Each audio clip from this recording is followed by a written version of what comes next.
Assalamualaikum warahmatullahi wabarakatuh. Waalaikumsalam warahmatullahi wabarakatuh. Selamat pagi teman-teman. Kami di sini dari kelompok 2 akan mempresentasikan materi kami. Kami mengangkat judul yaitu penerapan ketiga pada sektor pertambangan di Indonesia. Untuk izinkan kami memperkenalkan diri terlebih dahulu. Nama saya Muhammad Mukarina Mamir dengan NIM 112230005.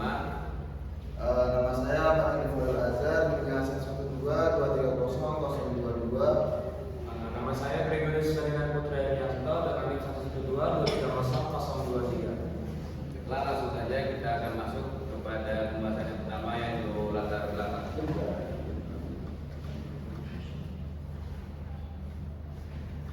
Ya, pada kesempatan kali ini kami kelompok 2 mengangkat sebuah judul yang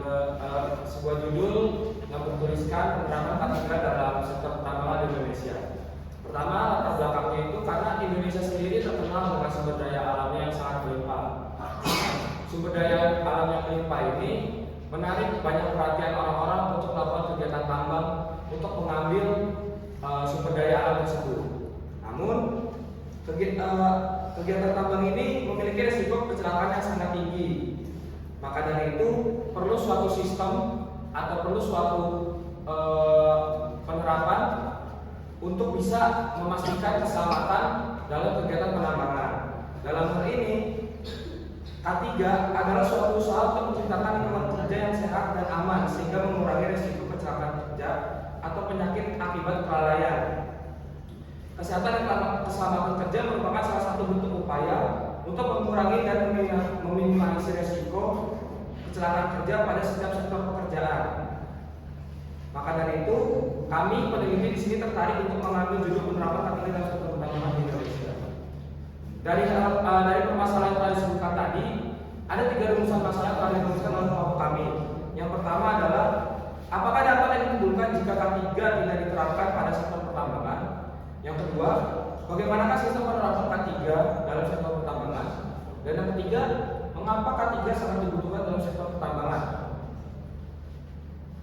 Tujuan dari pembahasan kami kali ini yaitu 1. Untuk mengetahui dampak jika K3 tidak diterapkan dalam sektor pertambangan. Yang kedua, untuk mengetahui bagaimana sistem penerapan K3 dalam sektor pertambangan. Dan yang ketiga, untuk mengetahui alasan mengapa dibutuhkannya K3 dalam sektor pertambangan. Lalu manfaat dari pembahasan kami kali ini yaitu menambah wawasan dan referensi mengenai penerapan K3 pada sektor pertambangan di Indonesia bagi banyak masyarakat, penulis, dan pihak-pihak terkait yang berkecimpung dalam sektor pertambangan.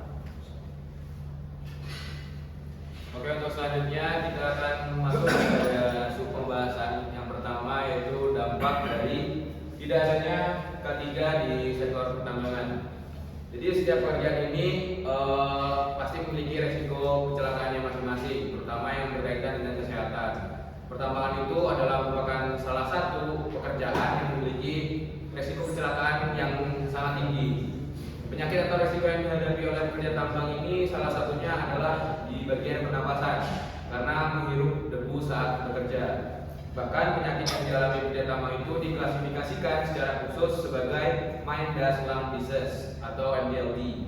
Penyakit ini biasanya disebabkan karena debu yang terhirup secara berlebihan atau dalam jumlah yang banyak oleh pekerja tambang selama proses penambangan.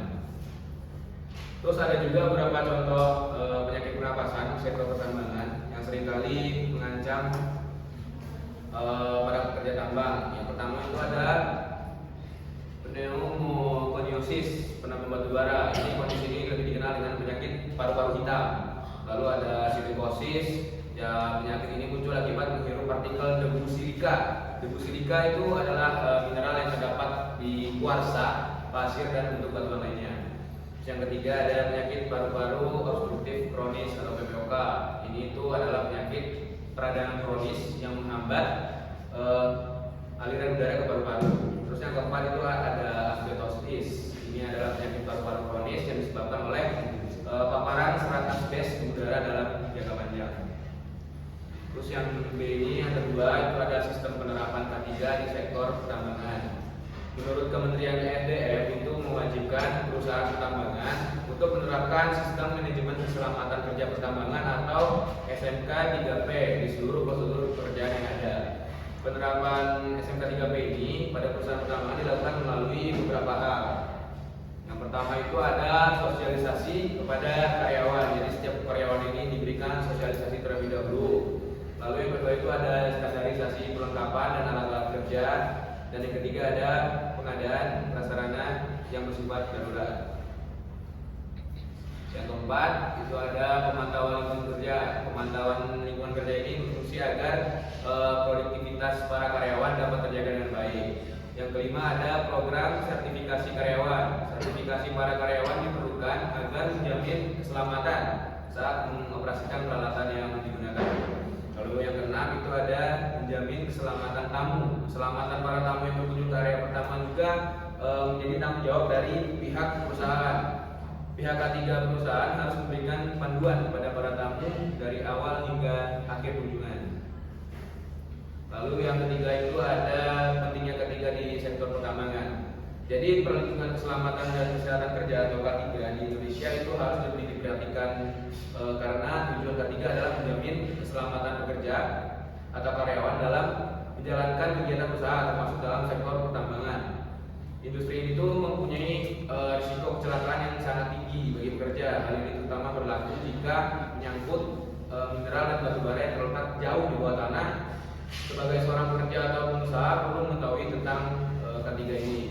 K3 itu memiliki peran penting dalam keberlangsungan pekerjaan di sebuah perusahaan, terutama di bidang pertambangan. Jadi tujuan K3 itu harus dipahami oleh semua pekerja atau karyawan maupun pemilik dari sebuah perusahaan tersebut. Lalu ada juga faktor yang mendasari pentingnya penerapan K3. Yang pertama itu adalah tentu saja kemanusiaan. Landasan terpenting dalam mencegah kecelakaan industri dengan mengamalkan K3 adalah prinsip kemanusiaan. Karyawan mempunyai banyak kemungkinan dalam bekerja, terutama jika menyangkut faktor risiko. Yang kedua itu ada aturan pemerintah. Faktor selanjutnya itu adalah peraturan pemerintah. Dasar dari peraturan ini adalah adanya undang-undang atau peraturan pemerintah, peraturan menteri, serta keputusan dan instruksi menteri. Yang ketiga itu ada faktor ekonomi atau di sini fokusnya ke kerugian perusahaan. Ketika terjadi kecelakaan di lokasi konstruksi, itu pihak yang paling merugikan adalah perusahaannya atau pemilik usaha karena mereka harus membayar tagihan medis, membayar kompensasi, dan menghadapi keterlambatan jadwal pekerjaan. Nah, selanjutnya yang terakhir ada kesimpulan. Kesimpulan dari PPT pada hari ini adalah penerapan K3 dalam suatu pekerjaan atau perusahaan merupakan suatu hal yang harus lebih diperhatikan atau bahkan diwajibkan untuk diterapkan di semua perusahaan, terutama pada sektor pertambangan. Ketika K3 tidak diterapkan, maka risiko kecelakaan kerja dari mulai yang ringan sampai yang bisa menjadi drama akan membahayakan para pekerja. Nah, sistem penerapan K3 juga tidak sembarangan karena sudah ada regulasinya sendiri. Dalam bidang pertambangan, Kementerian ESDM mewajibkan semua perusahaan pertambangan untuk menerapkan sistem keselamatan kerja guna melindungi para karyawan yang bekerja di pertambangan. Lalu penerapan K3 diwajibkan bukan karena tanpa alasan, karena ada beberapa faktor yang mendasarinya seperti kemanusiaan, aturan pemerintah, dan ekonomi. Penerapan K3 bukanlah suatu hal yang merugikan bagi pemilik usaha atau perusahaan. Penerapan K3 justru membantu perusahaan terhindar dari kerugian yang besar. Maka dari itu, penerapan K3 di lingkungan kerja merupakan suatu hal yang sangat penting dan harus dijalankan. Lalu saran, penerapan kesehatan dan keselamatan kerja atau K3 di tempat kerja sangat penting untuk melindungi pekerja dari risiko kecelakaan dan penyakit akibat kerja. Berikut ini beberapa saran yang dapat diimplementasikan untuk meningkatkan efektivitas penerapan K3 di sektor pertambangan. Yang pertama ada pelatihan dan edukasi rutin, yang kedua ada pengawasan dan evaluasi, yang ketiga ada penyediaan fasilitas dan infrastruktur, dan yang terakhir ada pengelolaan risiko dan kecelakaan.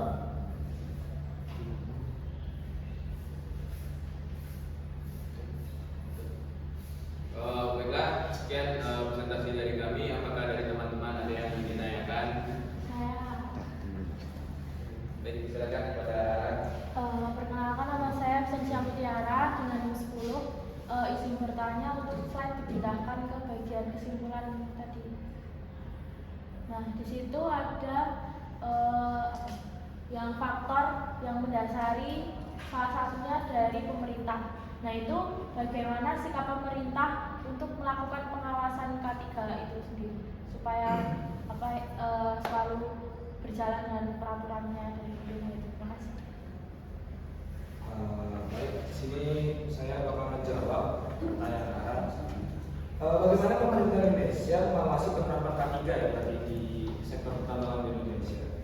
Yang pertama itu ada inspeksi dan audit rutin oleh Kementerian Energi dan Sumber Daya Mineral atau PSDM. Yang kedua, ada penegakan peraturan dan pemberian sanksi bagi perusahaan yang tidak bisa memenuhi standar atau SOP dari K3 tersebut. Lalu yang ketiga, ada promosi kesadaran dan pendidikan tentang pentingnya K3 dalam bidang pekerjaan. Apakah menjawab? Jawab. Silakan pertanyaan yang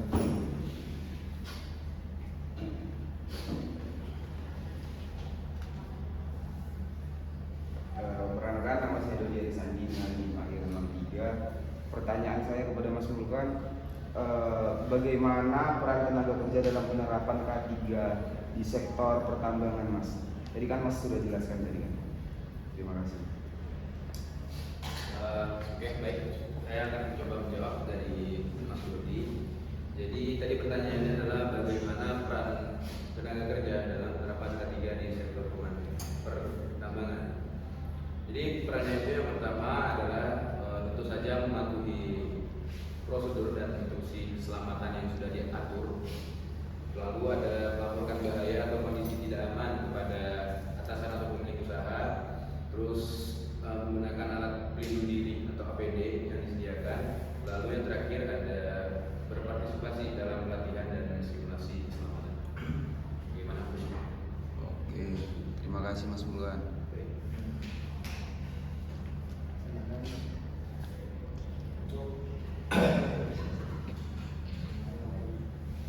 Sebelumnya izinkan saya memperkenalkan diri. Nama Yusuf Alam Wijaya dengan NIM terakhir 02. Tadi kan sudah dijelaskan dalam PPT mengenai sertifikasi K3 bagi karyawan ya. Nah, saya pengen tahu aja apa saja sih jenis sertifikasi yang umum ada di Indonesia itu. Sertifikasi K3. Terima kasih. Izin menjawab, untuk sertifikasi K3 itu sendiri ada yang pertama ada sertifikasi ahli K3 umum atau AK3U.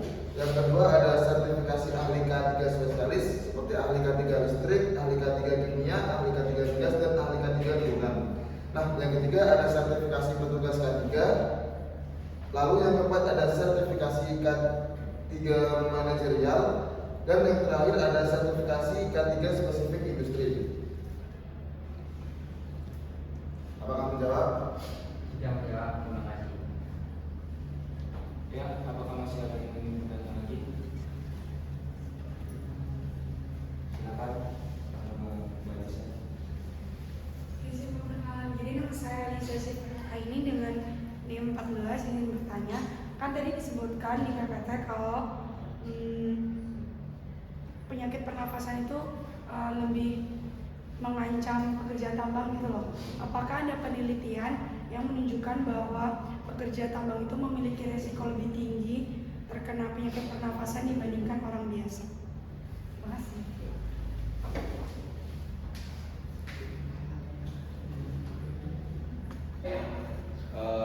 Baik, saya akan menjawabnya. Jadi ada sebuah penelitian yang melaporkan bahwa salah satu kelompok yang berisiko sangat tinggi terkena TBC adalah penambang mineral. Jadi para penambang di Afrika atau di Sub-Sahara itu dikatakan memiliki insiden TBC yang lebih besar dibandingkan populasi manusia lainnya di dunia. Karena 3.000 sampai 7.000 per 100.000 penambang per tahun dilaporkan tertular penyakit ini. Sebuah penelitian yang dilakukan pada PT Tambang Batubara di Tanzania juga menemukan peningkatan prevalensi gejala pernapasan yang dipengaruhi oleh tingkat paparan debu. Penelitian serupa yang berfokus secara khusus pada pekerja dengan paparan debu batubara yang tinggi di Tanzania juga menunjukkan prevalensi gejala akut batuk kering cepat sebesar 45,7%, sesak nafas sebesar 34,8%, dan intensitas tempat yang lebih tinggi sebesar 23,9%, dan gejala sesak nafas yang lebih kronis. Baik, mungkin kita cukupkan terlebih dahulu. Kurang lebihnya mohon maaf. Kami pamit undur diri. Assalamualaikum warahmatullahi